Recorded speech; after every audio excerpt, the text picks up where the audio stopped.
Autumn in Natchez, Mississippi, 1836. The evening air hung heavy with the scent of magnolias as Sarah Wilkinson stood on the wide veranda of Willow Creek Plantation. At 32, she was the unexpected mistress of one of the most prosperous cotton plantations in Adams County. Her delicate hands, still unaccustomed to their newfound power, gripped the railing as she surveyed her domain, 2,000 acres of land, and the 73 souls who worked it. 3 months had passed since her husband Jonathan's sudden death from cholera. The Plantation Society had expected her to sell Willow Creek, perhaps return to her family in Virginia, or remarry quickly. Instead, Sarah surprised everyone by declaring her intention to run the plantation herself. Her decision had been met with polite smiles that barely concealed disdain. No proper Southern lady managed business affairs, especially not those involving the brutal necessities of a large cotton plantation. "Evening, Mrs." The voice startled Sarah from her thoughts. She turned to find Isaiah, her house servant, standing respectfully at the edge of the veranda. At 35, Isaiah's face showed wisdom beyond his years, his eyes revealing an intelligence he carefully kept hidden from most white folks. "The lamps are lit inside, and cook says supper will be ready shortly," he continued, his voice steady, but his eyes downcast in the manner expected of him. "Thank you, Isaiah." Sarah's voice was soft but firm. "Has Mr. Beaumont arrived yet?" "No, ma'am, but his boy came ahead to say he's on his way." Sarah nodded, dismissing him with a slight gesture. Franklin Beaumont was her late husband's business partner and executor of his will. He had made no secret of his belief that she should sell him the plantation, and his weekly visits had become increasingly difficult as his thinly veiled suggestions turned to barely concealed demands. As Isaiah's footsteps faded, Sarah remained on the veranda, her mind drifting to the hidden ledger she had discovered among Jonathan's papers. The official plantation accounts showed Willow Creek as profitable, but not remarkably so. The second ledger, however, revealed a far more prosperous operation, and worse, transactions that suggested her husband had been selling slaves quietly to traders bound for the brutal sugar plantations of Louisiana, despite his public stance against breaking up families. The discovery had shaken her deeply. Her own father had owned slaves in Virginia, but he had prided himself on never separating families. It was one of the tenets of the peculiar institution that allowed its participants to sleep at night, the belief that they were benevolent masters, not monsters. A lantern light bobbing along the oak-lined drive announced Franklin Beaumont's arrival. Sarah straightened her back and smoothed her black morning dress.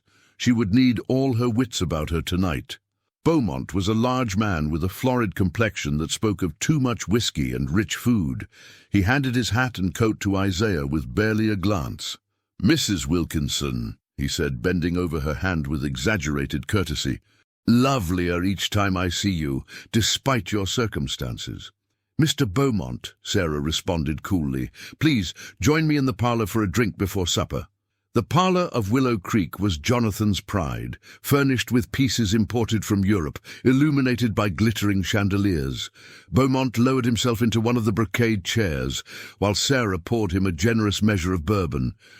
"I've been reviewing the plantation accounts," she said, handing him the crystal tumbler. "The official ones, that is."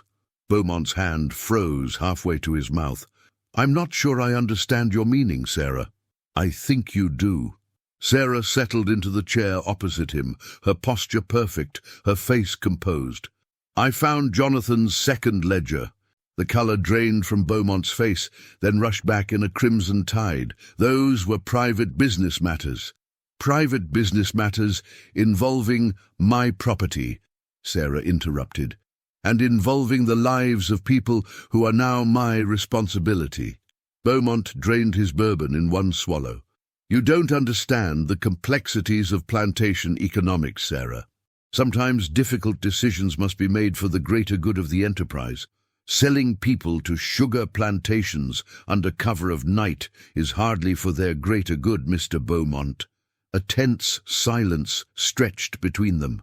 Outside, the cicadas pulsed their evening chorus, and somewhere in the distance voices rose in a low spiritual from the slave quarters. The sound raised goosebumps on Sarah's arms, the harmony speaking of sorrows she could never truly comprehend.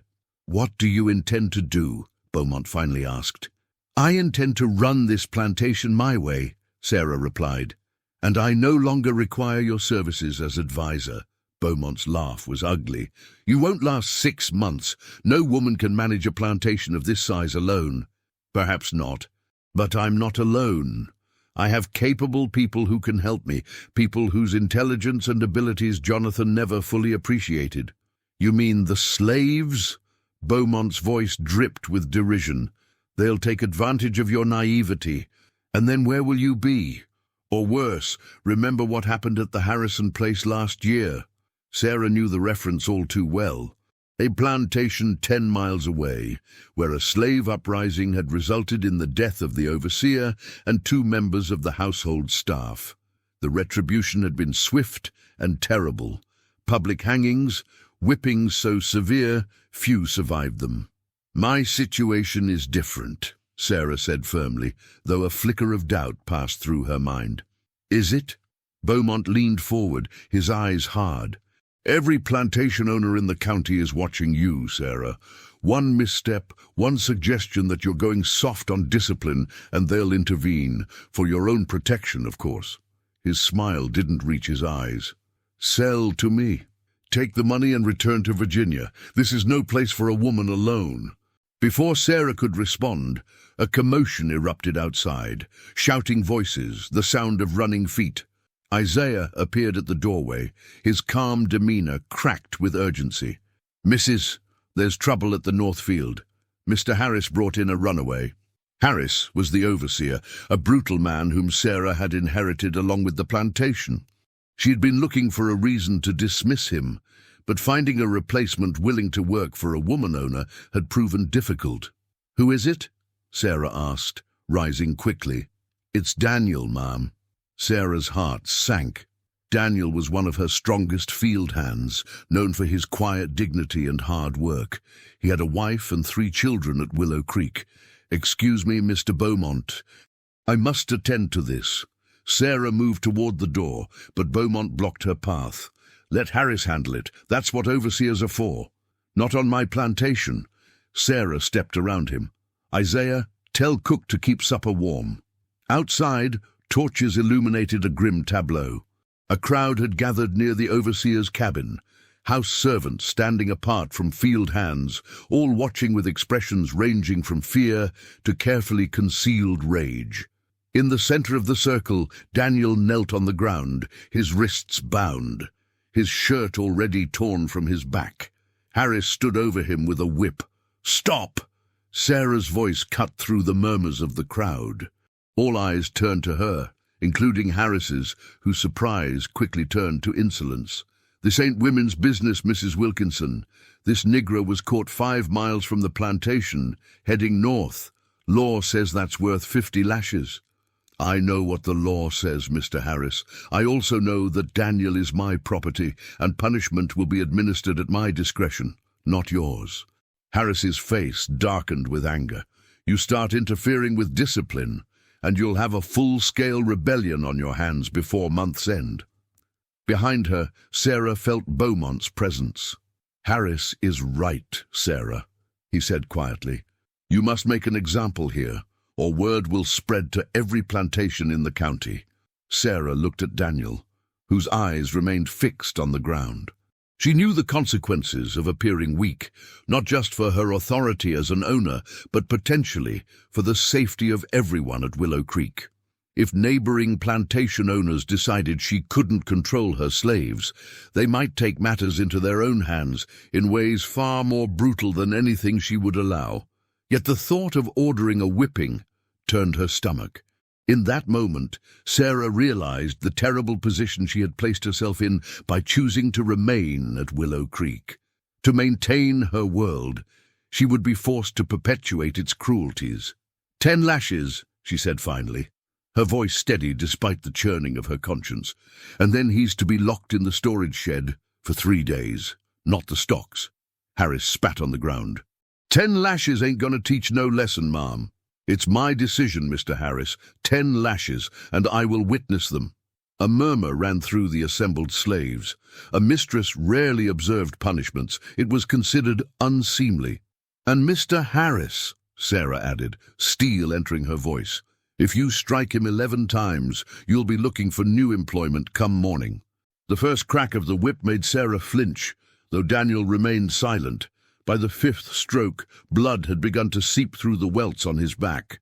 By the 10th, Sarah's nails had cut crescents into her palms, but she forced herself to watch, to bear witness to the violence that underwrote her privilege. When it was over, she ordered 2 of the house servants to tend to Daniel's wounds before locking him in the shed. As the crowd dispersed, she felt eyes on her, some assessing, some hopeful, some filled with smouldering resentment. Isaiah stood nearby, his expression unreadable. "Have Etta bring clean bandages and salve to the shed," Sarah told him quietly.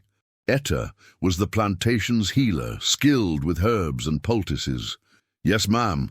Isaiah's voice betrayed nothing of his thoughts. Back inside, Beaumont waited in the dining room, already helping himself to the food cook had laid out.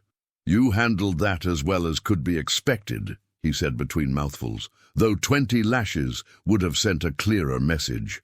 Sarah took her seat, though her appetite had vanished. "I'm not interested in sending messages through pain, Mr. Beaumont." "Then you'll fail," he said bluntly. "This system doesn't run on kindness." "Perhaps it's the system that's failed, then," Sarah replied, immediately regretting her words as Beaumont's eyes narrowed. "Careful, Sarah. That kind of talk can be dangerous, especially for a woman in your position." The rest of the meal passed in uncomfortable silence. After Beaumont departed, Sarah retired to her bedroom, but found sleep elusive.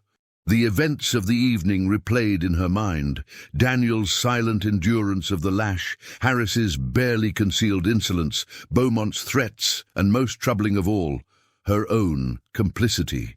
Near midnight, a soft knock at her door roused her from her troubled thoughts. She opened it to find Isaiah with a candle in hand. "Forgive the late hour, missus, but I thought you should know. Daniel's fever has broken. Etta says he'll heal." Relief washed over Sarah. "Thank you, Isaiah." He hesitated, then spoke again, his voice barely above a whisper. "There's something else you should know. The reason Daniel ran, it wasn't to escape."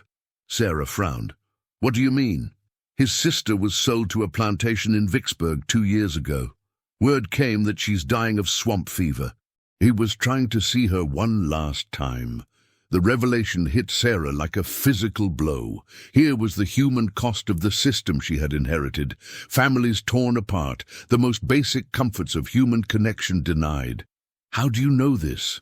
Isaiah's eyes met hers directly for the first time. "We have ways of passing messages, missus, even between plantations." It was a dangerous admission.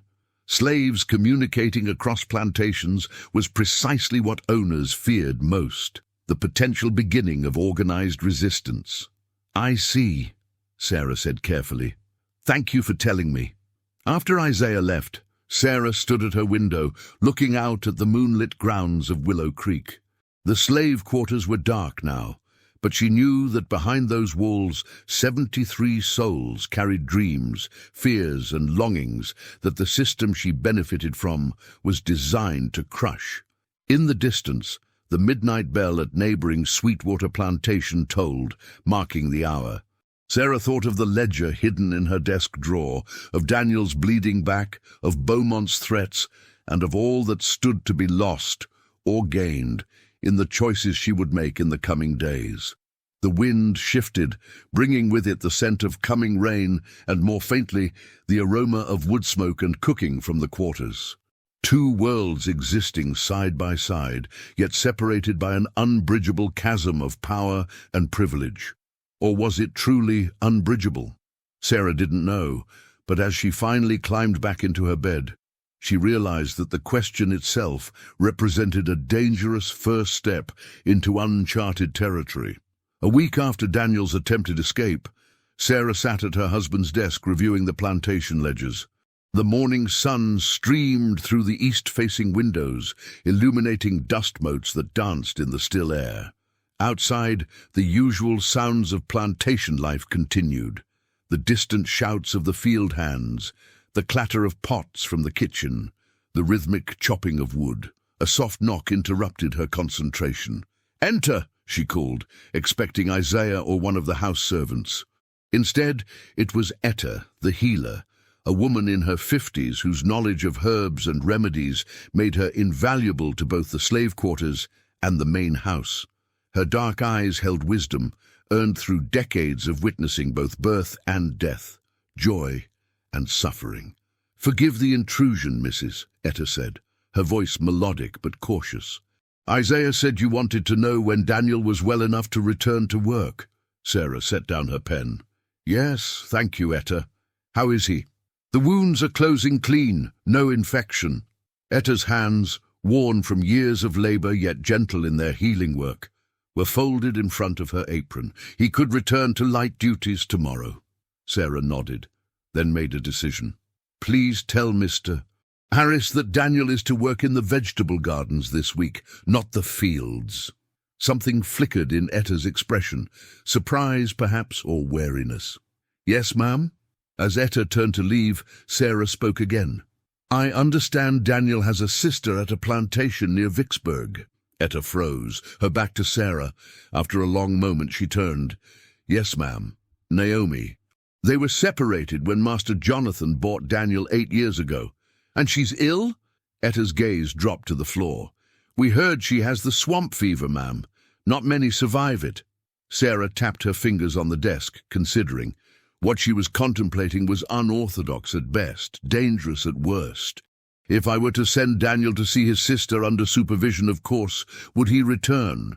The question hung in the air between them. Etta's eyes widened, meeting Sarah's directly for the first time. It was a test of trust on both sides. "Daniel has a wife and children here, ma'am. He'd return." Sarah nodded slowly. "Thank you, Etta. That will be all." After the healer left, Sarah sat motionless, weighing her options. Allowing a slave to travel, even under supervision, to visit a dying relative was virtually unheard of.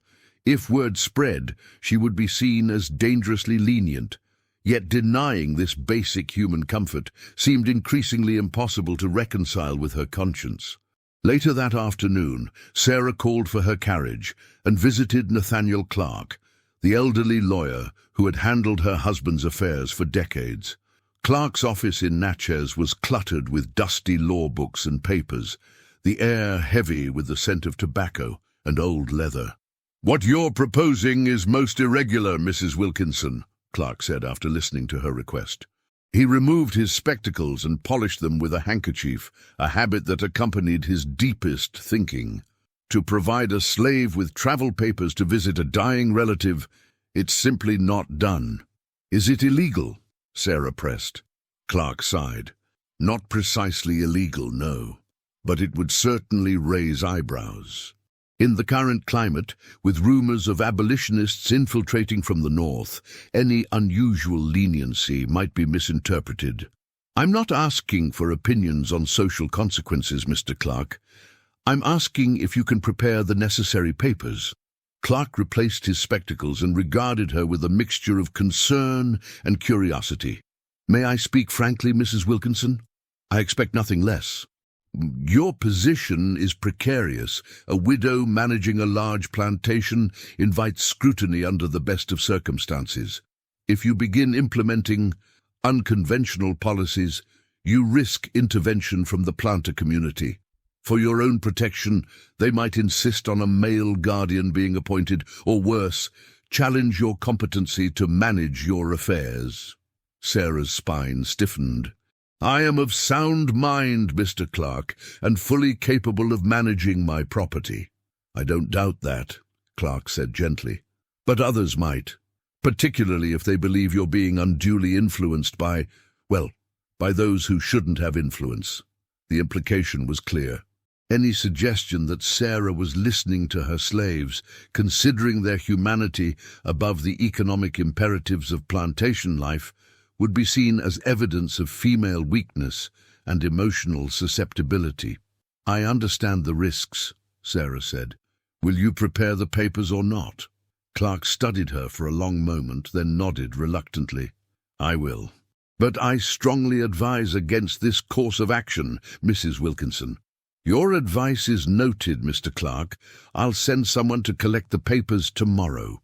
As Sarah's carriage rolled back toward Willow Creek through the golden late-afternoon light, she contemplated the path she was choosing. Each decision seemed to lead to another, more difficult one, opening questions she had never before considered. The carriage passed a group of slaves returning from the fields, their hoes and tools carried over tired shoulders, their faces weary from hours of labor under the Mississippi sun. They stepped aside respectfully as the carriage approached, eyes downcast. Sarah noticed a young woman among them, no more than 16, heavy with child yet still required to work the full day. The sight stirred something in her that felt dangerously like rage. Back at Willow Creek, Sarah found Harris waiting for her on the veranda, his weathered face set in lines of disapproval. "Mrs. Wilkinson, I need a word about the work assignments." Sarah removed her gloves, taking her time. "Yes, Mr. Harris?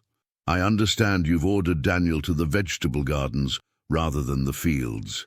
His tone suggested he found the decision personally offensive. "We need every hand in the fields if we're to meet the harvest quotas.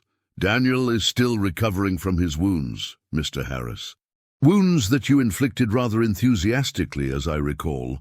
Harris's jaw tightened. "I was doing my job, ma'am, and with respect you're making mine harder with these kindnesses. Is that what you call basic human consideration? Kindness?" Sarah moved to step around him, but Harris didn't budge. "Slaves understand one language, Mrs. Wilkinson. Firmness.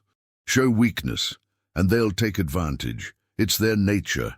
Sarah met his gaze evenly. "I disagree, Mr. Harris, and as this is my plantation, my opinion is the one that matters. Daniel will work in the gardens until I say otherwise. Now, if you'll excuse me." Harris reluctantly stepped aside, but his parting words followed her into the house. "You'll regret this softness, ma'am. Mark my words." That evening, after the house had quieted for the night, Sarah called Isaiah to her study. When he arrived, she noticed his careful composure, the way he stood with precise formality just inside the doorway. "Isaiah, I need someone I can trust to travel to Vicksburg," she began, watching his reaction closely. Surprise flickered across his face before his expression returned to its practiced neutrality. "Yes, ma'am. I'm sending Daniel to see his sister. Mr. Clark is preparing travel papers. You'll accompany him to ensure he returns safely." Isaiah's composure cracked fully now, his eyes widening. "You're allowing Daniel to visit Naomi. She's dying, Isaiah. No one should be denied the chance to say goodbye to family." Isaiah's throat worked as he swallowed. "When do we leave?" "Tomorrow. You'll take the small wagon and supplies for 3 days. That should give you enough time to reach Vicksburg, allow Daniel a visit, and return." "Yes, ma'am." Isaiah hesitated, then added, "Thank you, ma'am." Sarah nodded, uncomfortable with gratitude for what should be a basic human right. "There's something else, Isaiah. I've been reviewing the plantation accounts more carefully." She opened the desk drawer and withdrew the hidden ledger. "This shows that my husband was selling slaves separately from the official records, breaking up families despite his public claims otherwise." Isaiah's face remained carefully impassive, though something flashed in his eyes, knowledge, perhaps, or confirmation of suspicions long held. "I want to know who was separated, where they were sent, and if they have family remaining here at Willow Creek." Sarah continued, "Can you help me with that?" It was a dangerous request. She was essentially asking Isaiah to reveal the hidden communication networks among slaves, knowledge that could put many at risk if it fell into the wrong hands. Isaiah studied her face for a long moment. "Why do you want to know, ma'am?" It was a bold question from a slave to an owner, crossing boundaries of propriety and power, yet Sarah recognized it for what it was, a test of her intentions. Because I'm trying to understand what kind of plantation I've inherited, Isaiah, and what kind I want to create going forward. Their eyes held for several seconds, a silent assessment taking place.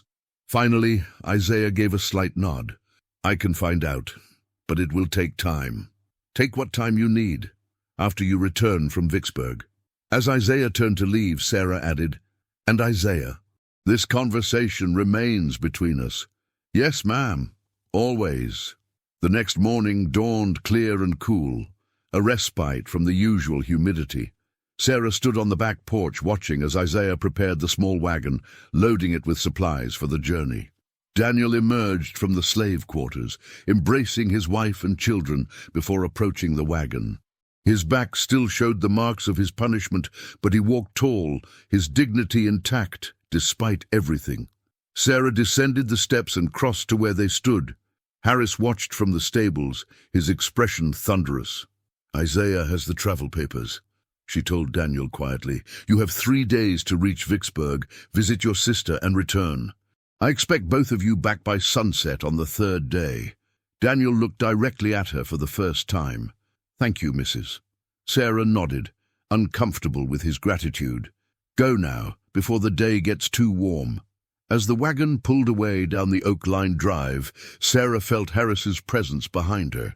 "This is a mistake," he said without preamble. "You've just told every slave on this plantation that running comes with rewards, not consequences. I've told them that humanity still exists in this world, Mr. Harris, something you might consider reacquainting yourself with." Harris's face darkened. "You think this makes you better than the rest of us? More moral? Let me tell you what it really makes you. A danger. To yourself and to every white person for 20 miles around." "That will be all, Mr. Harris," Sarah said coldly, turning back toward the house. "You won't last the year as mistress of Willow Creek," Harris called after her. "Either you'll sell or they'll take it from you, one way or another." Sarah paused but didn't turn around. "We shall see, Mr. Harris. We shall see." Throughout that day and the next, Sarah felt the weight of many eyes upon her, the field hands watching with cautious hope, the house servants with carefully concealed curiosity, and neighboring planters who had somehow already heard of her decision, their visits thinly disguised as social calls, but carrying the undercurrent of surveillance. Franklin Beaumont arrived unannounced on the 2nd evening, his face flushed with barely suppressed anger. "Have you lost your mind, Sarah?" he demanded, pacing her parlor like a caged predator. "Sending slaves on family visits? What's next? Wages? Voting rights?" "It was a humanitarian decision for a dying woman," Sarah replied calmly. "Nothing more." "It's never nothing more with slaves," Beaumont spat. "Every concession becomes an expectation. Every kindness is interpreted as weakness. You've opened a door that will be damned difficult to close again." "Perhaps it's a door that needs opening, Mr. Beaumont." Beaumont stopped his pacing to stare at her. "You've been reading those northern abolitionist pamphlets, haven't you? God help us, a female plantation owner with reformist ideas." "I've been reading my own conscience, sir. Something you might try some day." His laugh was harsh. "Conscience doesn't pay the bills, Sarah. Nor does it protect you when your slaves decide that your kindness means they can take whatever they want, including your virtue or your life." The thinly veiled threat hung in the air between them. Sarah held his gaze steadily. "Is there anything else you wish to discuss, Mr. Beaumont? Or did you come solely to question my judgment?" Beaumont reached for his hat. "I came as a friend, Sarah. But if you persist in this folly, you'll find yourself with precious few friends indeed." At the door he paused. "The Planters Association meets next week. Your decisions will be discussed. I suggest you reconsider your position before then." After he left, Sarah sank into a chair, the reality of her situation settling around her like a shroud. She had known there would be consequences to her actions, but the speed and ferocity with which they were materializing was startling.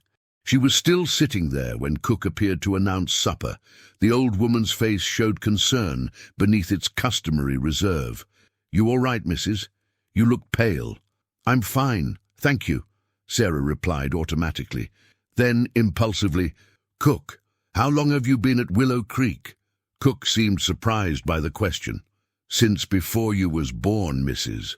Master Jonathan's father bought me from a plantation in Georgia when I was just a girl. And in all that time, have you ever regretted being here?" Cook's expression grew guarded. "It ain't for me to have regrets, Mrs. I go where I'm told." "But if you could choose—" "Slaves don't choose," Cook interrupted, then immediately looked alarmed at her own boldness. "Forgive me, Mrs.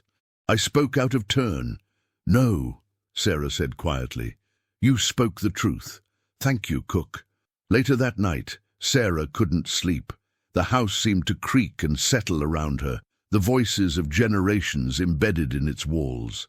She thought of Daniel and Isaiah, hopefully already in Vicksburg, and of Daniel's sister Naomi, dying far from family because human beings had decided that her value lay only in her labor, not in her humanity. She thought too of Beaumont's threats, of the Planters Association and their power to make her life impossible. They could refuse to sell to her or buy from her. They could spread rumors that would isolate her socially. In the worst case, they could manufacture reasons to challenge her competency and petition the courts to assign a male guardian over her affairs. Yet something had shifted within Sarah, a certainty that transcended fear. Whatever came next, she could not return to the comfortable blindness of before. The question was no longer whether she would act, but how, and at what cost. On the third day, Sarah found herself periodically checking the road for signs of the returning wagon. As afternoon stretched into evening with no sign of Isaiah and Daniel, a knot of anxiety formed in her stomach. Harris made a point of riding past the main house several times, his knowing smirk suggesting he had expected exactly this outcome. The sun had set, and the first stars appeared when Sarah finally heard the sound of wagon wheels on the drive. Relief washed over her as she hurried to the door, reaching it just as Isaiah pulled the wagon to a stop. Daniel sat beside him, his face drawn with grief but composed. "You're late," Sarah said, her tone sharper than she'd intended due to hours of worry. "Forgive us, Mrs.," Isaiah replied, climbing down from the wagon. "The road from Vicksburg was washed out in places from yesterday's rain. We had to find another route." Daniel descended slowly, his movements careful, as if he carried something fragile within him. When he looked up at Sarah, his eyes held both sorrow and dignity. "We made it in time, Mrs.," he said quietly. "Naomi passed this morning, but I was with her." Sarah nodded, suddenly unable to speak past the tightness in her throat. "I'm glad," she finally managed. "Go to your family now, Daniel. You can rest tomorrow." As Daniel walked toward the quarters, Sarah turned to Isaiah. "Was there trouble at the Vicksburg plantation?" "The overseer there wasn't happy about the visit, but the papers you arranged prevented him from interfering." Isaiah hesitated. "Naomi was kept in poor conditions, Mrs. Many there are sick, not just with swamp fever. It's a hard place." Sarah thought of her husband's secret ledger, of the slaves he had sold to Louisiana, sugar plantations known for their brutal conditions. How many other families had he separated? How many other Naomis were suffering, cut off from those who loved them? "Get some rest, Isaiah," she said. "Tomorrow I'll need your help with something important." Back in her study, Sarah lit a lamp and opened her husband's secret ledger again. In the flickering light, the neat columns of figures represented lives disrupted, families torn apart, all for the sake of profit. The weight of complicity settled heavily on her shoulders. A noise from the hallway startled her.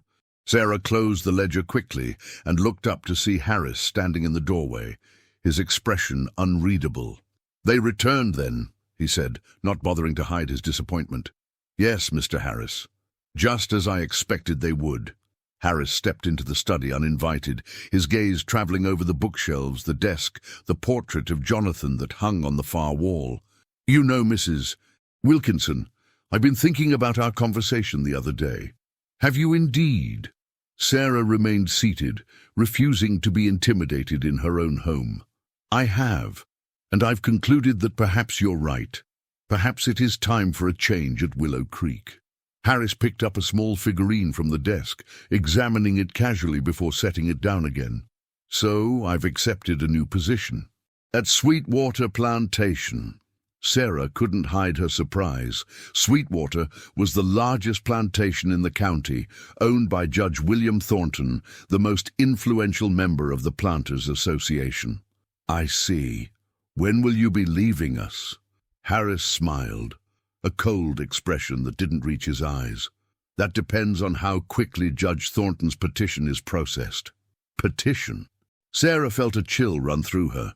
For guardianship over Willow Creek's affairs, given your recent emotional decisions, the judge believes the courts will agree that a woman alone cannot be expected to manage such complex business matters. The trap had been sprung more quickly than she had anticipated. Sarah fought to keep her expression neutral, despite the anger and fear coursing through her. Judge Thornton has no grounds for such a petition. Harris shrugged. A widow sending slaves on family visits against all convention, reducing punishments, consulting with house servants on plantation matters. Many would consider these signs of a woman overwhelmed by her circumstances, making decisions based on sentiment rather than sound judgment. You've been spying on me. The realization shouldn't have surprised her, yet somehow it did. Observing, Harris corrected with false gentleness. For your own protection, of course. Sarah stood, her hands flat on the desk to hide their trembling. Get out of my house, Mr. Harris. Your employment is terminated, effective immediately. You'll receive 1 month's wages, which is more generous than you deserve. Harris made no move to leave. You misunderstand, Mrs. Wilkinson. I'm not asking your permission. Judge Thornton's petition will be heard next week. Until then, I suggest you reconsider your position. Agree to sell Willow Creek to Mr. Beaumont. He's still willing to offer a fair price, and this unpleasantness can be avoided. With that, he turned and left, his footsteps echoing down the hallway like a promise of troubles to come. Sarah sank back into her chair, her mind racing. She had anticipated resistance to her changes, but had underestimated the speed and coordination of the response. Judge Thornton, Beaumont, Harris, they had been planning this move for days, perhaps since the moment she had allowed Daniel to visit his sister. The walls of privilege and power that had always protected her were now closing in, threatening to crush her for the simple act of acknowledging the humanity of those she owned. The irony was bitter indeed. Outside her window, a nightjar called its haunting song into the darkness. From the quarters came the faint sound of a spiritual, the voices blending in harmonies that spoke of sorrows endured and hopes sustained against all odds.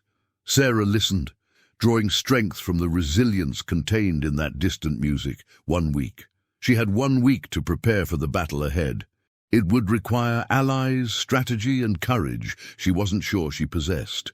But as she closed the ledger and extinguished the lamp, Sarah knew she had crossed a point of no return. Whatever came next, there was no going back to the woman she had been before. The darkness of the Mississippi night enveloped Willow Creek Plantation, its inhabitants, both free and enslaved, sleeping beneath the same stars, but in vastly different worlds. Yet something had shifted, a small but significant tear in the fabric that separated those worlds. Where it would lead, Sarah could not know.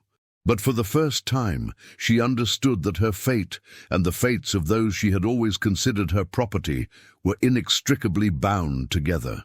The morning after Harris's threat, Sarah rose before dawn. Sleep had evaded her for most of the night, her mind churning with strategies and fears in equal measure. She dressed simply in a dark blue gown, her morning attire set aside for practicality rather than social convention. As the first pale light crept across the eastern sky, she made her way to the kitchen, where Cook was already stoking the fire for the day's first meal. "Cook, I need to speak with Isaiah before he begins his duties." Cook nodded without question, though her eyes held curiosity. "He's likely in the stables, ma'am, checking on the horses after yesterday's journey." Sarah found Isaiah where Cook had predicted, examining the hooves of the mare that had pulled the wagon to Vicksburg. He straightened as she approached, his expression carefully neutral. "Walk with me, Isaiah," Sarah said quietly. "We need to speak privately." They moved away from the main buildings toward a small gazebo near the formal gardens. Morning mist still clung to the ground, and the air held the promise of another hot day to come. When they were safely out of earshot of anyone else, Sarah spoke. "Harris is working with Judge Thornton and Mr. Beaumont to challenge my control of Willow Creek. They've filed a petition for guardianship." Isaiah's face revealed nothing, but his posture tensed slightly. "I'm sorry to hear that, Ma'am." "Are you?" Sarah asked sharply. "Or would you prefer a new master? Perhaps Judge Thornton would be more to your liking." The moment the words left her mouth, Sarah regretted them. Isaiah had given her no reason to doubt his loyalty, and her fear was making her lash out unfairly. "Forgive me," she said quickly. "That was unwarranted." Isaiah was quiet for a moment before responding. "Judge Thornton has a reputation among the slaves, Ma'am, not one any of us would welcome." The simple statement reminded Sarah of the reality that Isaiah and the others faced, their futures determined by the whims of whoever held legal ownership over them, their very bodies subject to transfer like any other property. "What do you know of Judge Thornton?" she asked. Isaiah's eyes scanned their surroundings, ensuring they were truly alone. "He believes in breaking spirits, Ma'am. 3 slaves have died under the lash at Sweetwater in the past year alone. Others have disappeared." Sarah's stomach tightened at the implication. Slaves who disappeared were often those who had attempted escape or shown too much resistance. Their fates were rarely discussed openly but understood by all. "Harris has accepted a position at Sweetwater," Sarah told him. "He'll be leaving Willow Creek, but not before he testifies at the hearing next week. What will you do, ma'am?" The question hung between them, simple yet loaded with implications. What could she do? A widow facing the combined power of the Plantation Society that had always sustained her privileged existence, now turned against her for the crime of showing basic humanity. "I'm not entirely without resources," Sarah said, thinking of her father's connections in Virginia, the small fortune she had inherited from him that Jonathan had never known about. "But I need information, Isaiah. I need to understand exactly what I'm facing." "What kind of information, ma'am?" "The kind that men like Judge Thornton and Mr. Beaumont would prefer to keep hidden." Sarah met his gaze directly. "Every community has its secrets. I need leverage." Understanding dawned in Isaiah's eyes. "That's dangerous territory, ma'am. More dangerous than losing Willow Creek to men who view people as property to be used up and discarded." Isaiah considered this, then gave a slight nod. "I'll see what I can learn, but it will take time. We have a week until the hearing. Use whatever connections you have, whatever methods necessary." Sarah hesitated, then added, "And Isaiah, be careful. If they suspect what we're doing." "I understand the risks, ma'am." As they walked back toward the main house, the plantation was coming fully to life. Field hands were assembling for the day's work. House servants were hanging laundry, and in the distance, the blacksmith's hammer rang out a steady rhythm against his anvil. Sarah noticed Daniel among the field hands, quietly speaking with a small group. He looked up as she passed, and their eyes met briefly. Something passed between them, not quite understanding, but perhaps a mutual recognition of the precipice on which they all stood. With Harris gone, the immediate supervision of the fieldwork fell to the eldest of the drivers, a man named Moses, who had been at Willow Creek for over 30 years. Sarah called him to the house later that morning. "Moses, I understand you've been managing the field hands today." "Yes, ma'am." Moses stood with his hat in his hands, his posture showing the careful deference expected, but his eyes were sharp and assessing. "I'll be seeking a new overseer, but until one is appointed, I'd like you to continue directing the daily work." Moses blinked, clearly surprised. Slaves might serve as drivers, supervising smaller groups under the overseer's direction, but to place one in charge of the entire field operation, even temporarily, was unusual. "Yes, ma'am." I know what needs doing. I'm sure you do, Moses. You've been here longer than I have. Sarah paused. Is there anything you need to ensure the work continues smoothly? Moses studied her face, perhaps looking for the trap in her question. 2 of the plows need repair, ma'am, and some of the hands in the north field could use rotating to easier work. They've been clearing stones for 2 weeks now. See that the blacksmith repairs the plows today, and make the work rotations as you see fit. Yes, ma'am. Moses hesitated. There's talk among the hands, ma'am, about Mr. Harris leaving, about changes coming. There are always changes, Moses. The question is whether they're for better or worse. Yes, ma'am. That's exactly the question. After Moses left, Sarah sent for Nathaniel Clark, the elderly lawyer. When he arrived, she led him to the study and closed the door. I understand Judge Thornton has filed a petition regarding my competency to manage Willow Creek, she said without preamble. Clark removed his spectacles, his expression troubled. News travels fast in Natchez. Yes, the petition was filed yesterday. The hearing is scheduled for next Wednesday. On what grounds? The official claim is that as a woman, you lack the necessary experience and temperament to manage a plantation of this size, particularly in the delicate matter of slave discipline. Clark replaced his spectacles. They cite your decision to allow Daniel to visit his sister as evidence of unsound judgment that endangers not only your own interests, but those of neighboring plantations. By demonstrating basic human decency, by undermining the foundational principle that slaves must remain under absolute control at all times. Clark's tone was not endorsing this view, merely explaining it. Sarah, I must be frank. Judge Thornton holds significant influence with the court. Franklin Beaumont has substantial financial interests at stake, and they have witnesses prepared to testify to your unsuitable management. Harris. Among others, several neighboring planters have expressed concern about your methods. Sarah paced the room, anger building within her.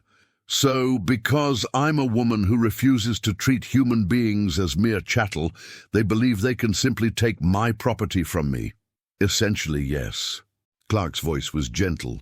The courts generally favor preserving the social order, Sarah, and in our society, women, particularly widows, managing large plantations independently is seen as contrary to that order.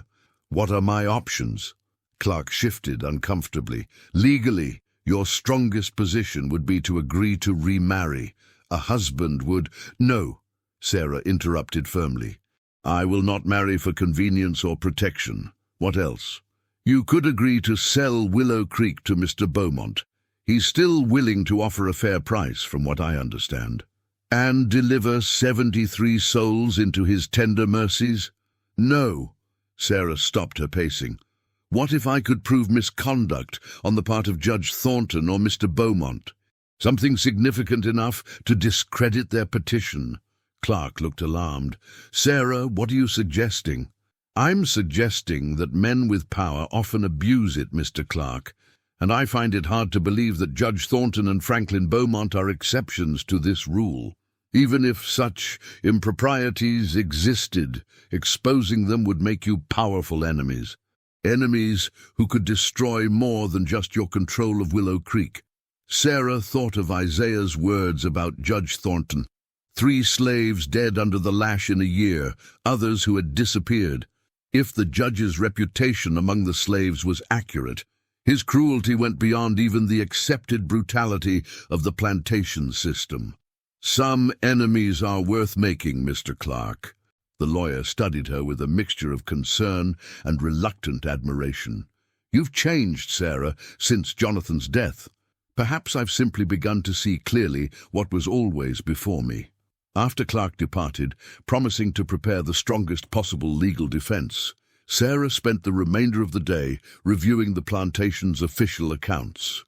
If she lost control of Willow Creek, she wanted to ensure she had records of everything: the slaves, the crops, the equipment, the debts and credits. Knowledge was power, and she would need every advantage in the coming battle. As evening approached, she heard a commotion near the stables. Looking out, she saw a rider from neighboring Sweetwater Plantation speaking urgently with one of the house servants. The servant hurried toward the main house, and moments later there was a knock at the study door. "Enter," Sarah called. The young servant girl, Mary, appeared, looking flustered. "Mrs., there's a messenger from Sweetwater. Says Judge Thornton requests your presence at dinner this evening. Says it's important business about the plantation." Sarah's pulse quickened. An invitation from Judge Thornton was unexpected, perhaps a trap, but possibly an opportunity as well. "Tell him I accept. I'll be ready in an hour."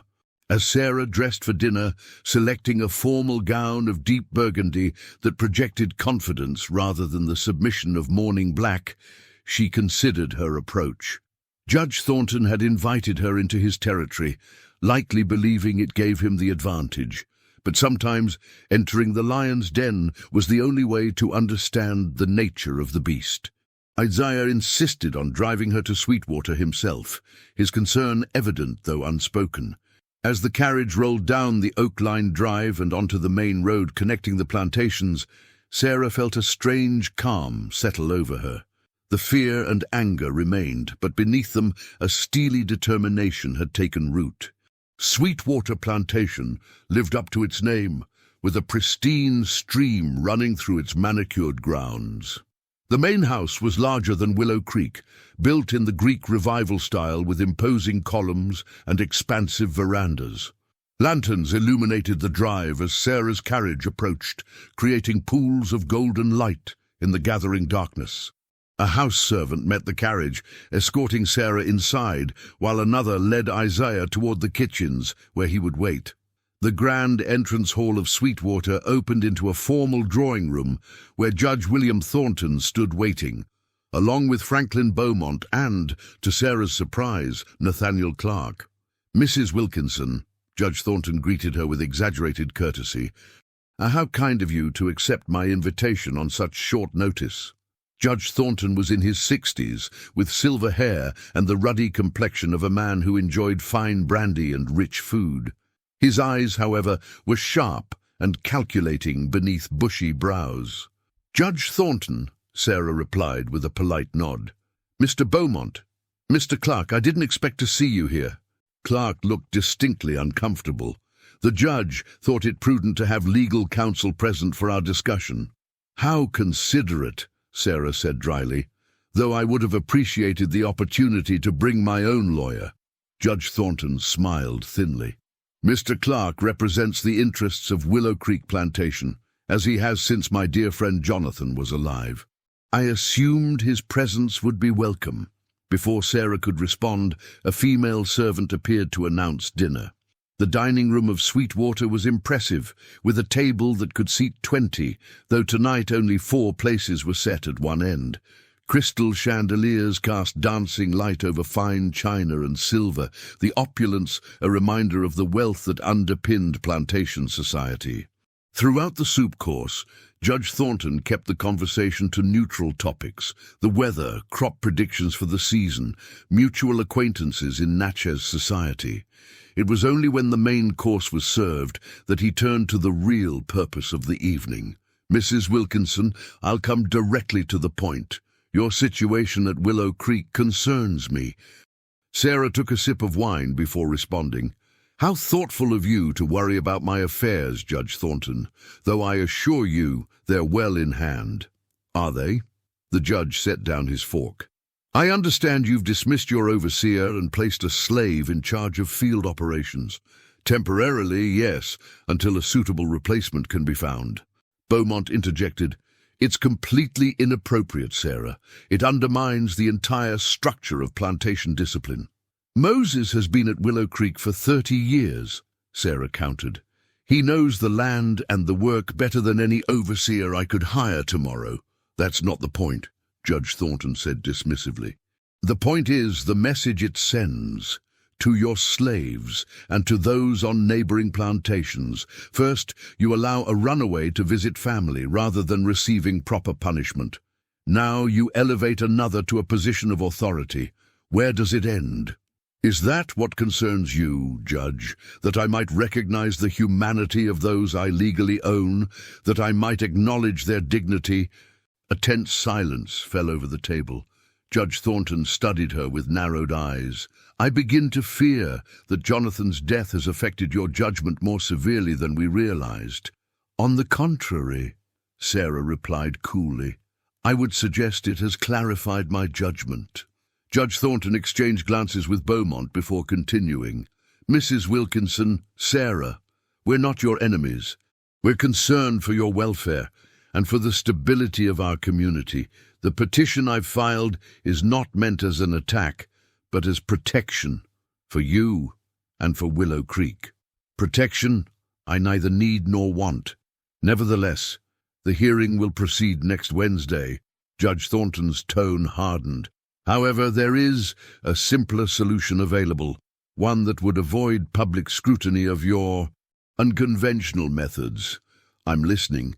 Sell Willow Creek to Franklin. He's prepared to offer 20% above market value, a very generous proposition. You could return to Virginia with substantial means, perhaps find a more suitable life for a woman of your station. Sarah looked at Beaumont, whose expression held poorly concealed eagerness. And what would happen to my slaves, Mr. Beaumont? Beaumont shrugged. They would be evaluated for their productivity and assigned accordingly. Those who aren't suitable for field work might be sold to more appropriate situations. The casual cruelty of his statement, the implied separation of families, the disregard for the bonds formed over years or decades, struck Sarah like a physical blow.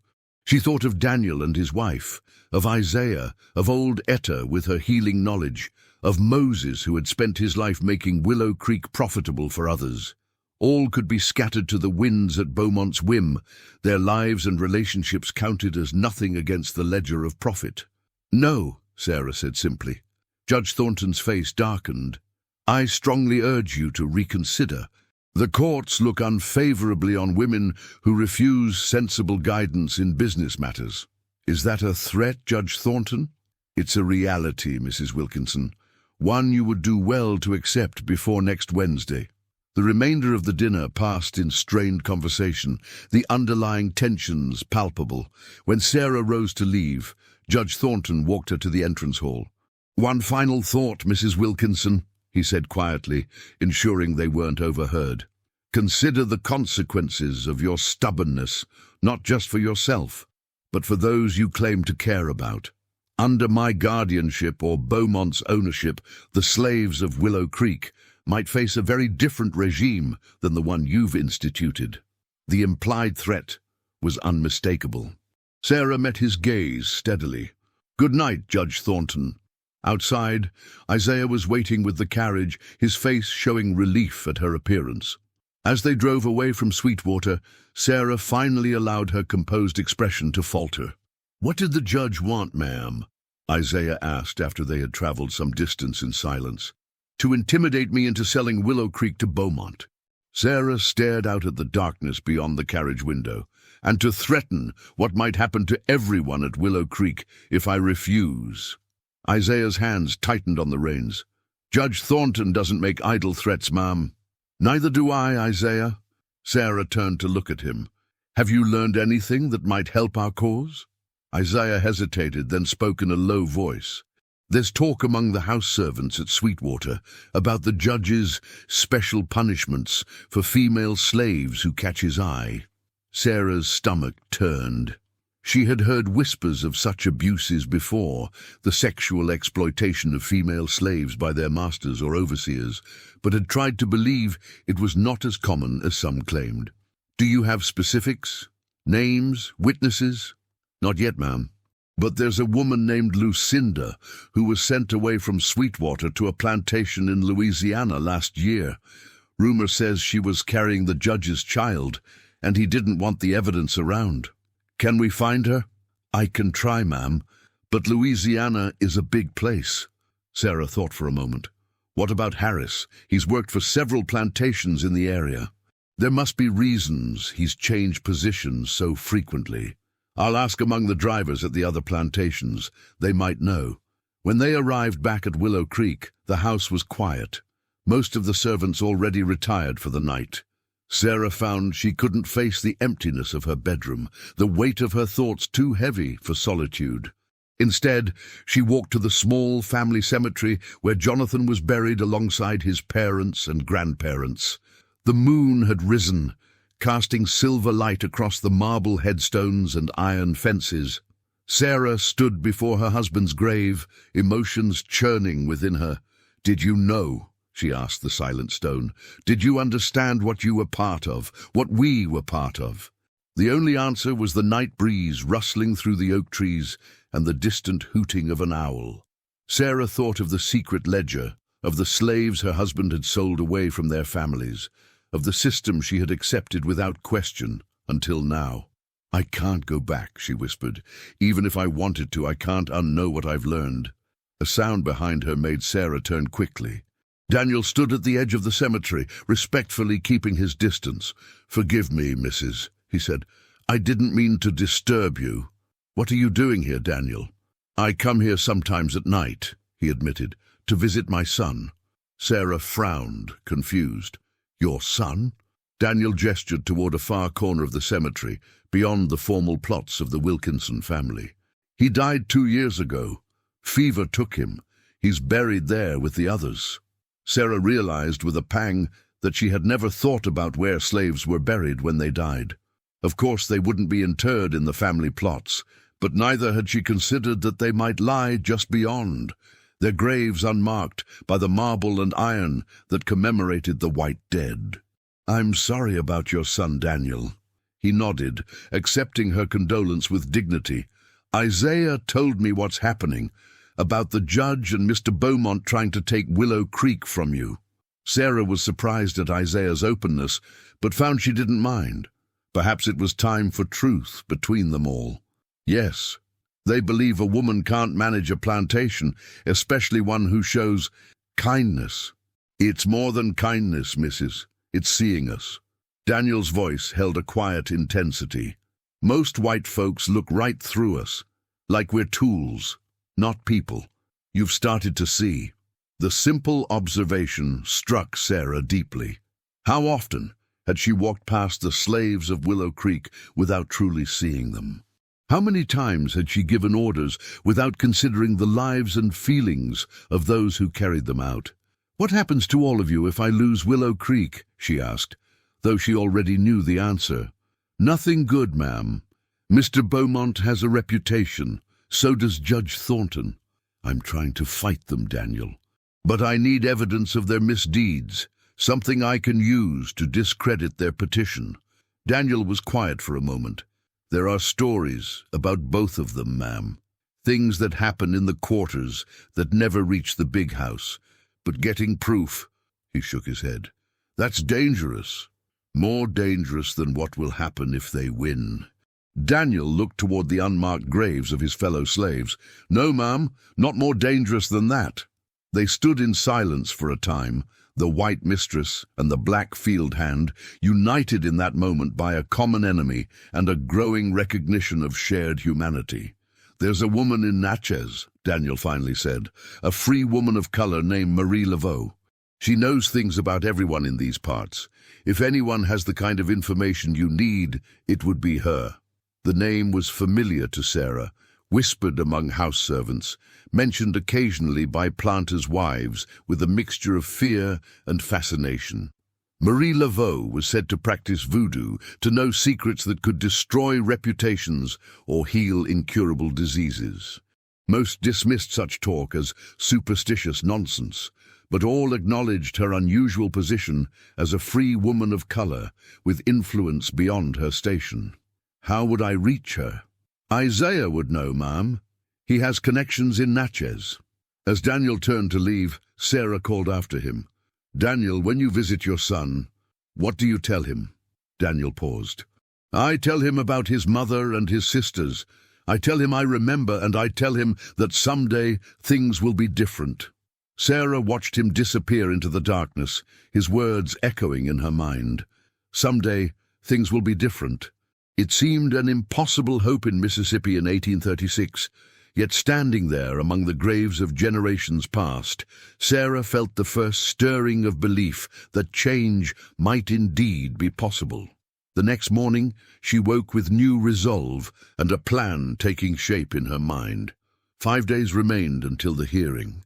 5 days to gather the evidence she needed, to build alliances, to prepare for the battle that would determine not just her fate, but the fates of all those who depended on her. As the sun rose over Willow Creek, painting the fields and buildings in golden light, Sarah understood that whatever happened next would forever alter the course of her life. There would be no returning to blissful ignorance, to comfortable complicity. The path ahead was fraught with danger and uncertainty, but for the first time since Jonathan's death, Sarah felt the clarity of purpose that comes from fighting for something larger than oneself. Judge Thornton, Franklin Beaumont and their allies believed they faced a vulnerable widow easily cowed by threats. They would soon discover how mistaken they were. Sarah Wilkinson had found her voice, and with it, the courage to use whatever means necessary to protect Willow Creek and those who called it home, free and enslaved alike. The day before the hearing dawned with an ominous roll of thunder. Sarah stood at her bedroom window watching lightning flash across the distant horizon, the storm a fitting metaphor for the confrontation to come. 4 days of feverish preparation had left her exhausted but resolute. After dressing, she descended to the dining room where Isaiah waited with the latest reports. Their relationship had transformed in the crucible of crisis, the carefully maintained boundaries between mistress and slave, giving way to something more akin to wary partnership. "Marie Laveau has agreed to meet with you," Isaiah informed her, keeping his voice low, though the house was still quiet at this early hour. "Today, at noon, in Natchez." Sarah nodded, both relieved and apprehensive. Marie Laveau represented her last, best hope for finding leverage against Judge Thornton and Franklin Beaumont. Daniel's suggestion had proven inspired. The free woman of color had indeed accumulated knowledge about the powerful men of Adams County that could prove invaluable. "What of Harris?" Sarah asked. 3 plantations in 5 years, Isaiah replied. Each time he left after incidents. With female slaves. Nothing that reached the courts, but enough that the owners wanted him gone quietly. And Lucinda, the woman from Sweetwater. Isaiah's expression darkened. "Sold to a plantation near Baton Rouge. We've sent word, but—" He didn't need to finish. The chances of getting testimony from a slave sold away were slim at best. "What about the driver you mentioned?" "The one who worked at Sweetwater before coming to the Thompson plantation. Samuel. He's agreed to speak with you, but only in secret. He's taking an enormous risk." Sarah understood the danger. A slave providing evidence against a powerful white man like Judge Thornton could face consequences far worse than whipping, if discovered. "Arrange for him to meet me at Marie Laveau's. Can you get him there safely?" Isaiah nodded. "Moses has a plan, a delivery to Natchez that requires 2 men. "Good." Sarah hesitated, then asked the question that had been troubling her. "Isaiah, if we fail tomorrow, if the court grants guardianship to Judge Thornton, what will happen to everyone here?" Isaiah's eyes met hers, no longer downcast in the manner expected of slaves addressing their owners. "Some will be sold. Others will face harsher treatment. Those who've been closest to you." He didn't complete the thought, but he didn't need to. Those perceived as having influenced her, Isaiah himself, Daniel, Moses, Etta, would likely face the severest consequences. "That won't happen," Sarah said firmly, though the fear coiled tight in her stomach. After breakfast, Sarah summoned Nathaniel Clark to Willow Creek. The elderly lawyer arrived looking troubled, the lines in his face deeper than usual.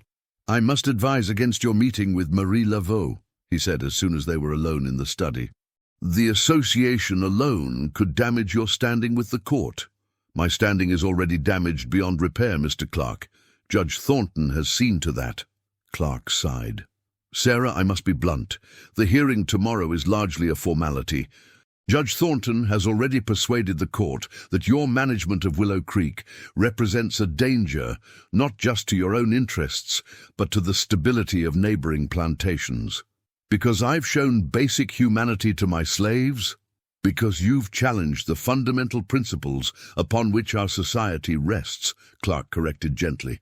In the eyes of the court, that makes you either dangerously naive or mentally unsound. Sarah felt anger rise within her. And if I can prove that Judge Thornton has abused his power, that he's fathered children with his female slaves and then sold them away to hide the evidence, Clark's face paled. Even if true, and I neither confirm nor deny knowledge of such rumors, bringing such accusations against a man of Judge Thornton's standing would be social suicide. At best, you would be ostracized. At worst, he didn't finish the sentence. At worst what, Mr. Clark? Will they burn me as a witch, tar and feather me in the town square? There are other ways to destroy a woman, Sarah. Ways that leave no visible marks, but render her nonetheless ruined. Sarah thought of the unmarked graves beyond the Wilkinson family cemetery, of Daniel visiting his son's final resting place by moonlight. Some principles are worth ruin, Mr. Clark. The lawyer studied her for a long moment. I see there's no dissuading you. Very well. If you insist on this course, at least allow me to prepare you for tomorrow's proceedings. For the next hour, Clark outlined what Sarah could expect at the hearing. The format, the likely witnesses against her, the limited legal options available. When he departed, his final words stayed with her. Whatever happens tomorrow, Sarah, remember that the law and justice are not always the same thing. By mid-morning the storm had passed, leaving behind freshly washed skies and humid air that clung to the skin. Sarah changed into a simple, dark gown that would attract minimal attention in Natchez and met Isaiah at the small carriage he had prepared. "Daniel will drive you," Isaiah said. "I need to ensure Samuel reaches Natchez safely by a different route." Daniel appeared, dressed in the plain clothing of a house servant rather than his usual field attire. His expression was solemn as he helped Sarah into the carriage. The journey to Natchez passed in tense silence. Sarah watched the familiar landscape roll by, cotton fields stretching to the horizon, occasional glimpses of the Mississippi River glinting in the distance, other plantations with their imposing main houses and clusters of slave quarters. It was a world she had always taken for granted, its brutal hierarchies accepted as natural and necessary. Now she saw it through new eyes, a system built on suffering, maintained by violence both open and implied. Natchez proper appeared on the horizon, the town perched dramatically on bluffs overlooking the Mississippi. Unlike the newer, brasher cities further north, Natchez maintained a certain Spanish, colonial dignity in its architecture and layout. As a major port for the cotton trade, it blended southern aristocratic pretensions with the rougher elements of a riverside commercial hub. Daniel navigated the carriage through increasingly narrow streets, moving away from the respectable business district toward the part of town known as Under the Hill, the riverfront area frequented by boatmen, gamblers, and those seeking pleasures not available in polite society. Finally, he stopped before a small house set back from the street, its facade distinguished by a door painted deep red. "This is it, ma'am," Daniel said, keeping his voice low. "Miss Laveau's place." Sarah descended from the carriage, straightening her shoulders. "Wait here. I shouldn't be long." And the door opened before she could knock, revealing a striking woman in her 40s with skin the color of burnished copper and eyes that seemed to look straight through Sarah's carefully composed exterior. She wore a tignon, the head wrap required of women of color by law, but hers was made of fine silk in a deep crimson that matched the door. "Mrs. Wilkinson," she greeted Sarah, her voice carrying a hint of French accent. "I've been expecting you." Marie Laveau stepped aside to allow Sarah entry. The interior of the house was surprisingly cool and dimly lit, with furnishings that spoke of modest prosperity rather than the squalor one might expect in this part of town. The air carried the scent of herbs and incense. "Please, sit." Marie gestured to a chair near a small table. "Would you care for tea?" Sarah nodded, somewhat disoriented by the civility of the reception. She had expected something more exotic from the woman whispered about with such fear and fascination. "You're disappointed," Marie observed with a slight smile as she poured tea from a delicate porcelain pot. "You expected bones and candles, perhaps. Dolls with pins." Sarah felt her cheeks warm. "I didn't know what to expect. Most white ladies who find their way to my door are seeking love potions or curses for rivals," Marie said, her tone matter-of-fact. "But you, Mrs. Wilkinson, are here for something far more dangerous, the truth." "Yes," Sarah acknowledged, accepting the cup of tea. "I need information about Judge William Thornton and Franklin Beaumont, information that might discourage them from pursuing their petition against me." Marie studied her with those penetrating eyes. "Blackmail, then?" "Protection," Sarah countered. "For myself and for the people of Willow Creek." "The people," Marie repeated, raising an eyebrow. "Not my slaves or my property." Interesting choice of words. Before Sarah could respond, a soft knock at the back door interrupted them. Marie rose to answer it, returning moments later with Samuel, the former driver from Sweetwater Plantation. He was an older man with grey beginning to show in his closely cropped hair, his powerful frame beginning to bend with age. "Mrs. Wilkinson," he acknowledged with the careful deference expected, though his eyes held the same assessment Sarah had seen in Isaiah's, measuring her intentions, her trustworthiness. "Thank you for coming, Samuel," Sarah said. "I understand the risk you're taking." Samuel glanced at Marie, who nodded slightly. Only then did he speak freely. "Judge Thornton is not a man who forgives those who cross him, ma'am. If he learns I've spoken against him—" "He won't," Sarah assured him. "Not from me." For the next hour, Samuel recounted his experiences at Sweetwater Plantation, the judge's particular cruelty toward slaves who showed any sign of education or independent thought, his special interest in young female slaves who caught his eye, the mysterious disappearances of those who resisted or who might bear evidence of his attentions. "Lucinda was the last before I left," Samuel explained, his voice dropping lower, though there was no one to overhear. "Pretty girl, just 16. The judge took a liking to her, had her brought to the main house as a maid. When she started showing with child, he sold her quick to Louisiana, said she was troublesome, but everyone in the quarters knew the truth." "Is there anyone who could testify to this?" Sarah asked. "Anyone who might speak in court?" Samuel shook his head. "No slave's word would stand against Judge Thornton's in any court in Mississippi, and no white person at Sweetwater would admit to knowing, even if they suspected." Marie, who had been listening silently, finally spoke. "There is someone who might have proof, though he may not realize its significance." Both Sarah and Samuel turned to her expectantly. "Dr. Andrew Mitchell," Marie continued.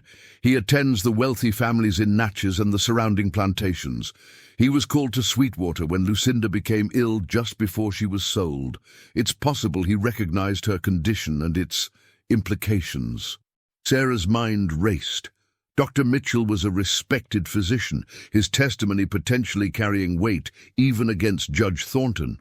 Would he speak against the judge? Marie's expression was measured. "Dr. Mitchell owes me a favor, a significant one.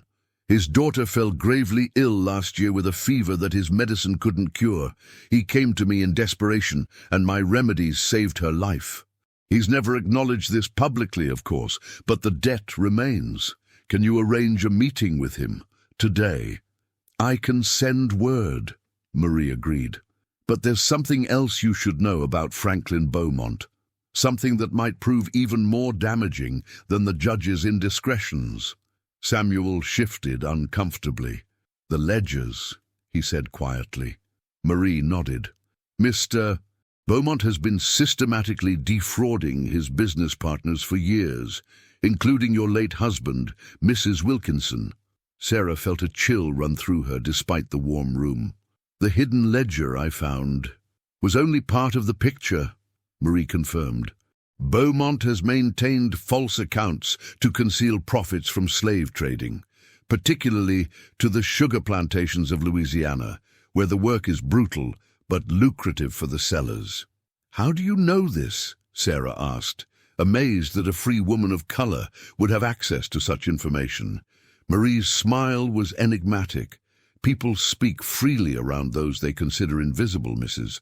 Wilkinson. House servants hear everything, remember everything, and in my position I receive many confidences." A knock at the front door interrupted them. Marie rose quickly.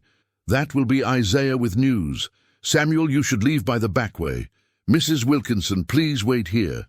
Samuel departed silently as Marie went to answer the door. When she returned, Isaiah was with her, his expression grave. "There's trouble at Willow Creek, ma'am," he reported without preamble. "Harris has returned with men from Sweetwater. They're searching the slave quarters, claiming they're looking for stolen property." Sarah stood quickly. "What stolen property?" "Silver candlesticks from Sweetwater," Isaiah said. "They claim Daniel took them when he drove you to Natchez today." The fabricated accusation was transparent in its purpose: to create a pretext for disrupting Willow Creek and intimidating the slaves before tomorrow's hearing. "We need to return immediately," Sarah said, her heart pounding with anger and fear. "Thank you for your help, Miss Laveau. Can you still arrange the meeting with Dr. Mitchell?" "I'll send word to his office now," Marie promised. "If he agrees, bring him to Willow Creek this evening. The evidence will be stronger on your own ground." Outside, Daniel waited anxiously with the carriage, clearly having heard the news from Isaiah. "They've got Moses locked in the overseer's cabin, ma'am," he reported as he helped Sarah into the carriage. "Claimed he was interfering with their search." "Harris has no authority at Willow Creek," Sarah said, fury rising within her. "I dismissed him." "Judge Thornton issued him papers, ma'am," Isaiah explained as he joined them in the carriage, "claiming that as your advisor in the petition, he has the right to inspect the plantation before tomorrow's hearing." The journey back to Willow Creek seemed interminable, though Daniel pushed the horses harder than was prudent on the rutted road. As they finally turned onto the plantation drive, Sarah could see unusual activity around the slave quarters. Men on horseback, slaves gathered in groups under guard, the normal rhythm of plantation life disrupted. Before the carriage had fully stopped at the main house, Harris appeared on the veranda, a satisfied smirk on his weathered face. "Mrs. Wilkinson," he called mockingly, "how fortunate you've returned. We've uncovered quite a problem here at Willow Creek." Sarah descended from the carriage, ignoring Harris's offered hand. "You have no authority here, Mr. Harris. I demand that you release Moses immediately and leave my property." Harris waved a paper in front of her. "Judge Thornton says differently, ma'am, and look what we found hidden in Daniel's cabin." One of the men from Sweetwater approached, holding a pair of silver candlesticks that Sarah recognized as having come from Judge Thornton's dining room. "These were stolen from Sweetwater last week," Harris declared loudly, ensuring that all nearby could hear. "Found wrapped in a cloth under Daniel's bed." "That's a lie," Daniel said, his voice tight with controlled anger. "I've never been inside the main house at Sweetwater." Harris's face darkened. "You calling me a liar, boy?" "I'm calling this what it is," Sarah interrupted, stepping between them. "A transparent attempt to manufacture evidence before tomorrow's hearing. Those candlesticks were planted, and everyone here knows it." "The court won't see it that way," Harris replied, his voice dropping so only Sarah could hear. "A valuable slave caught stealing from a prominent citizen. The punishment is severe. Unless, of course, his mistress is willing to reconsider her position regarding Willow Creek's future." The threat was unmistakable. Either Sarah agreed to sell to Beaumont, or Daniel would face charges of theft that could result in amputation or worse. "Where is Moses?" Sarah demanded, refusing to engage with the implicit blackmail. "Secure," Harris answered vaguely. "For his own protection, of course. He became quite agitated during our search." Sarah turned to Isaiah. "Find Mr. Clark. Have him come to Willow Creek immediately." As Isaiah moved to obey, Harris stepped closer to Sarah. "This can all go away, Mrs. Wilkinson. The stolen property, the charges against your slaves, all you need to do is be reasonable tomorrow. Agree that a woman alone can't possibly manage the complexities of plantation ownership." Sarah met his gaze steadily. "Get off my property, Mr. Harris, now, or I will have you removed." Harris laughed. "By whom? Your house slaves? Your field hands? You've already undermined your authority so thoroughly that half of them are barely pretending to work anymore." He gestured toward the fields where, indeed, many of the slaves had stopped their labor to watch the confrontation unfolding at the main house. "Judge Thornton's patience is at an end," Harris continued, his voice hardening. "Tomorrow's hearing is a courtesy, nothing more. The decision has already been made. Willow Creek will have new management by sunset tomorrow, either through your cooperation or despite your resistance." With that parting threat, Harris mounted his horse and signaled to his men. They rode toward the overseer's cabin where, presumably, Moses was being held. As soon as they were out of earshot, Sarah turned to Daniel. "Gather everyone you trust. We need to find Moses and free him before they take him to Natchez on these false charges." Daniel nodded, moving quickly toward the quarters, where a group of field hands had already begun to assemble, their faces showing a mixture of fear and determination. Sarah entered the main house, her mind racing. The confrontation with Harris had confirmed her worst fears. Judge Thornton had no intention of allowing a fair hearing. The decision to remove her control of Willow Creek had been made in advance. The proceedings tomorrow merely a formality to maintain the appearance of legal propriety. In her study, Sarah unlocked the drawer containing both of Jonathan's ledgers, the official one and the hidden one documenting his secret dealings with Beaumont. She was studying them when Cook appeared at the door, her usually composed face showing distress. "Mrs., there's riders coming. More men from Sweetwater." Sarah moved to the window. Indeed, a group of 5 horsemen was approaching down the drive, Judge Thornton himself at their head. The confrontation she had hoped to delay until she had gathered more evidence was now arriving at her doorstep. "Cook, find Isaiah. Tell him to bring Daniel and any others he trusts to the main house immediately, and if Dr. Mitchell arrives from Natchez, bring him to me without delay." As Cook hurried away, Sarah gathered the ledgers and several other documents she had prepared over the past few days. If this was to be her last stand at Willow Creek, she would use every weapon at her disposal. By the time Judge Thornton and his party reached the house, Sarah was waiting on the veranda, her posture regal despite the fear coursing through her veins. "Judge Thornton," she greeted him coolly, "twice in 1 week. To what do I owe this unexpected pleasure?" The judge dismounted, handing his reins to one of his men. "Mrs. Wilkinson, I've come out of concern for your welfare. Harris reports disturbing developments here. Stolen property, insubordination among the slaves, a general breakdown of order." "Harris is a liar and a provocateur," Sarah replied. "As you well know." Judge Thornton's eyes narrowed at her directness. "May we speak privately, Mrs. Wilkinson? What I have to say is not for general consumption." Sarah hesitated, then nodded, leading the way into the parlor. She left the door open, ensuring that Cook and the other house servants could hear if she called for help. Judge Thornton paced the room, examining the furnishings and decorations with the air of a man already calculating their value. "Sarah, if I may, this situation has escalated beyond what any of us intended. There are now serious criminal accusations against your slaves, accusations that reflect on your management. Accusations manufactured by Harris at your instruction," Sarah countered.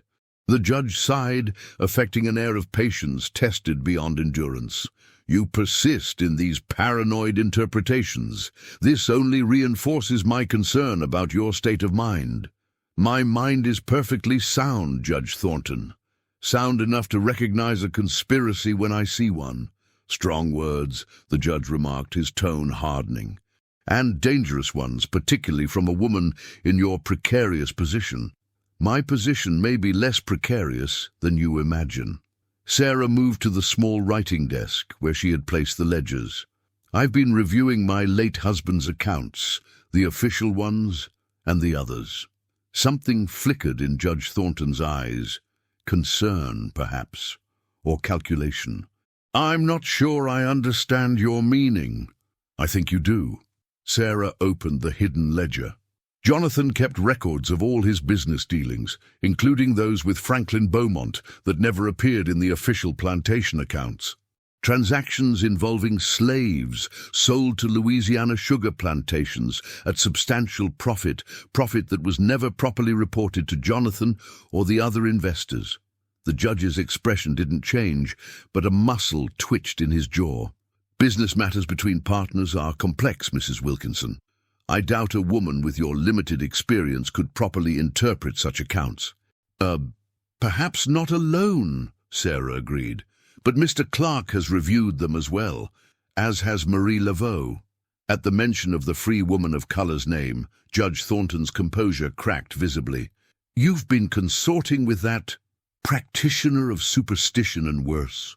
"I've been gathering evidence, Judge, evidence of fraud by Franklin Beaumont, evidence of abuse of power by you, evidence that would be of great interest to the other planters in the association if it were made public." The judge stared at her, reassessing the woman before him. "What exactly are you suggesting, Mrs. Wilkinson?" "I'm suggesting a compromise. You withdraw your petition for guardianship over Willow Creek. In return, these ledgers remain private, as does the testimony I've gathered about your impersonal activities at Sweetwater." For a moment, Judge Thornton seemed genuinely shocked, his florid face paling slightly. Then his expression hardened into something dangerous. "You dare to threaten me? A grieving widow barely 6 months from her husband's deathbed, now suddenly transformed into an avenging crusader?" He laughed, but the sound held no humor. "Who would believe such testimony from slaves, from a voodoo witch? You overestimate your position, Mrs. Wilkinson." "Do I?" Sarah held his gaze steadily. "Dr. Andrew Mitchell is on his way to Willow Creek as we speak. I believe his testimony regarding Lucinda and her child would carry considerable weight, even against yours." This struck home. The judge's face drained of color completely now. "Mitchell would never—" "He has his own reasons," Sarah cut in, "reasons powerful enough to overcome his natural reticence to become involved in such sordid matters." A tense silence stretched between them. Outside, the sound of hoofbeats announced new arrivals. Sarah moved to the window and saw Isaiah returning with Nathaniel Clark, the lawyer looking distinctly uncomfortable to be riding alongside a slave. "It seems my legal counsel has arrived," Sarah observed, "and I believe I see Dr. Mitchell's carriage as well." Judge Thornton joined her at the window, his expression darkening as he confirmed her words. The physician's distinctive black carriage was indeed coming up the drive. "What do you want, Sarah?" the judge asked quietly, his tone transformed from threatening to cautiously negotiating. "As I said, withdraw your petition. Leave Willow Creek and its people in peace. In return, what I know remains private. And Beaumont, he won't simply abandon his interests here." "I'll handle Beaumont," Sarah replied. "Once he understands that his fraud has been documented, I suspect he'll find other investment opportunities more appealing." The judge considered her offer, his shrewd mind clearly calculating risks and possibilities. "Even if I agree, you must realize your position in society will be forever altered. No plantation owner in Mississippi will accept your methods or your sympathies. You'll be isolated, vulnerable." "Perhaps," Sarah acknowledged. "But Willow Creek will remain intact, under my control. That's what matters now." Before Judge Thornton could respond, there was a knock at the parlor door. Isaiah appeared, his expression carefully neutral. "Mr. Clark and Dr. Mitchell have arrived, ma'am, and Moses has been found. He's injured, but alive." Sarah felt relief wash over her. "Thank you, Isaiah. Please ask Mr. Clark and Dr. Mitchell to join us." As Isaiah withdrew, Judge Thornton spoke quickly, his voice low. "I'll withdraw the petition, Sarah, but remember this: you've made an enemy today, one with a long memory and considerable influence." "I'm well aware, Judge Thornton," Sarah replied, "but I've also discovered something important, that influence has limits when confronted with the truth." The arrival of Clark and Dr. Mitchell ended their private conversation. The physician was a tall, austere man with wire-rimmed spectacles and a perpetually worried expression. He greeted Sarah formally, his eyes darting nervously to Judge Thornton. "Mrs. Wilkinson, Judge, I understand there's some matter requiring my professional opinion?" "There was," Sarah replied smoothly, "but I believe Judge Thornton and I have reached an understanding that makes your testimony unnecessary. Isn't that right, Judge?" Thornton's face was a mask of cold civility. "Indeed, Mrs. Wilkinson and I have resolved our differences. The hearing tomorrow will be cancelled." Clark looked between them, clearly surprised by this sudden reversal. "I see. That's certainly a welcome development. If you gentlemen will excuse me," Judge Thornton said stiffly, "I must rejoin my men.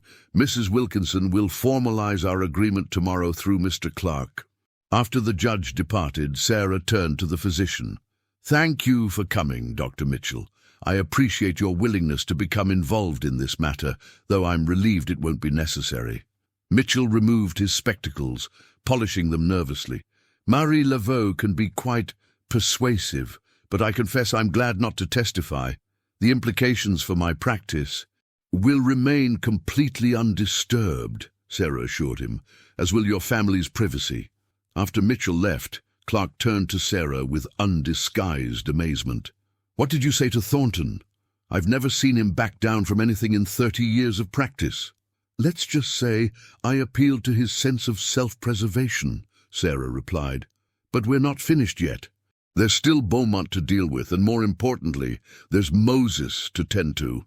Isaiah appeared at the door again. "Ma'am, Moses is in Etta's cabin. She's treating his injuries, and Daniel would like to speak with you when you have a moment." "Thank you, Isaiah. Mr. Clark, would you draft the necessary documents to formalize Judge Thornton's withdrawal? I want everything ready for his signature by morning." After the lawyer departed, Sarah made her way to Etta's cabin on the edge of the slave quarters. Inside, the healer was applying a poultice to Moses's back, which bore the unmistakable marks of a whipping. "Harris," Moses explained, his voice strained but dignified, "said I needed to be reminded of my proper place." Sarah felt rage rise within her, but forced herself to remain calm. "He'll never set foot on Willow Creek again, Moses. You have my word." "What happened with the judge, ma'am?" Etta asked, her hands moving with practiced efficiency as she wrapped bandages around Moses's torso. "We've reached an agreement. He'll withdraw his petition." Moses looked up, his eyes showing both surprise and wary hope. "And Mr. Beaumont is next," Sarah promised. Outside Etta's cabin, Sarah found Daniel waiting, his expression troubled. "What is it?" she asked. "The others are asking what happens now, Mom," he said quietly.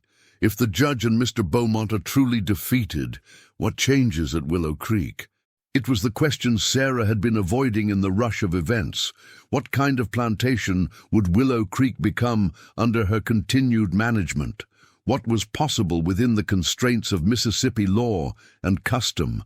How far could she push against a system that she now recognized as fundamentally unjust?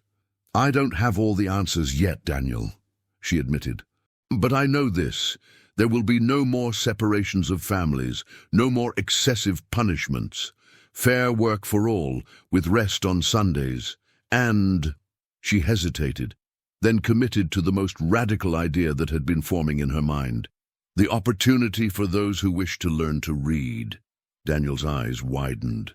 Teaching slaves to read was explicitly forbidden by Mississippi law, the penalties severe for both teacher and student. "That would be dangerous, ma'am, for everyone." "Yes," Sarah acknowledged, "but some dangers are worth facing, don't you think?" A slow smile spread across Daniel's face, the first true smile she had seen from him. "Yes, ma'am. Some are." As twilight descended over Willow Creek, Sarah stood on the veranda, watching the plantation settle into evening routines that were both familiar and now strangely new. Cook was preparing supper.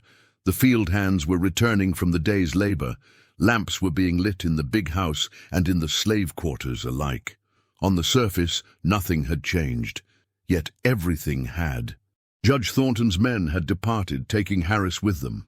Beaumont remained to be dealt with, but Sarah felt confident that once he understood the evidence she possessed, he would abandon his designs on Willow Creek.